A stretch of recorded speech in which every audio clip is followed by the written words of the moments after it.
Hi guys, so the next thing we want to do now is to cut out the lining for the tulle bed. So to calculate this, we're just going to be doing the length of the lining minus 2, right? So the lining of the tulle bed, that's the satin. We just subtract the length of the lining that we used for the length of the satin, sorry, minus 2, or subtract 2 from that.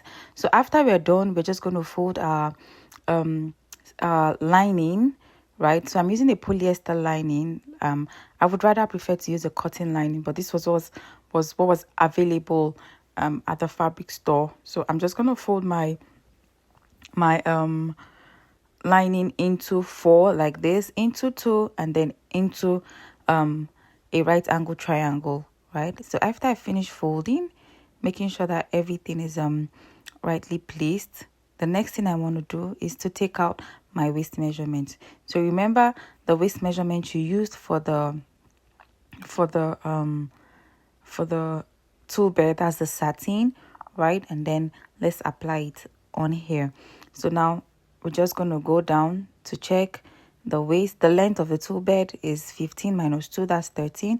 And then to the waist of the tulle bed, we added 2 inches to it. So remember to always add 2 inches to the waist circumference of your lining, right? The waist circumference of your lining. So the next thing we'll do is to mark out the 10 inches like this, trying to make sure that everything is in place. And then so it was covered, and then we mark your 10 inches. After marking the 10 inches, the next thing we did was to join the lines together.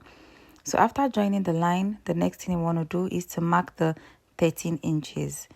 So now I'm marking the 13 inches just like this. And then after marking the 13 inches, just like you cut your normal flay, right? But now this is the right angle triangle flay, or we call it a 180-degree flay. So the next thing I want to do is to join them together, and then I'm going to cut.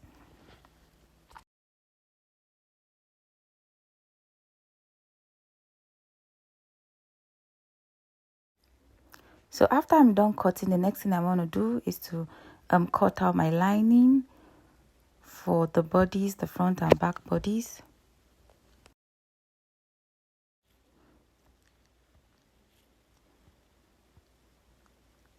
So after we're done cutting the front bodies, we can cut the back bodies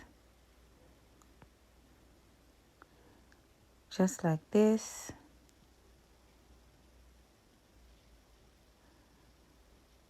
And then you could also use your fusible or your interfacing to give your lining and your Ankara fabric width. So all I did now was to just notch my zipper area, and then now I want to cut out the bandwidth. So for this style, if you remember, it's an off-shoulder style that has the ruffles all over. So to get the bandwidth, I folded my fabric into 4. I made sure it was about 4 inches in length, right? It was 4 inches wide like this, and then the width I used was 1.5, right? So by the time I'm gonna sew out ½ inch, I'm gonna have like a 1 inch band. That was the goal, and that's because this is just coming out like an off-shoulder strap to help us hold the flowers properly. So after doing this, the next thing I did, I put it together with this ones, and then I had to cut out the band, the bow, right? So this was the bow for the hair clip and for the back. So now the wideness of your bow depends on what you want to do, right? But you could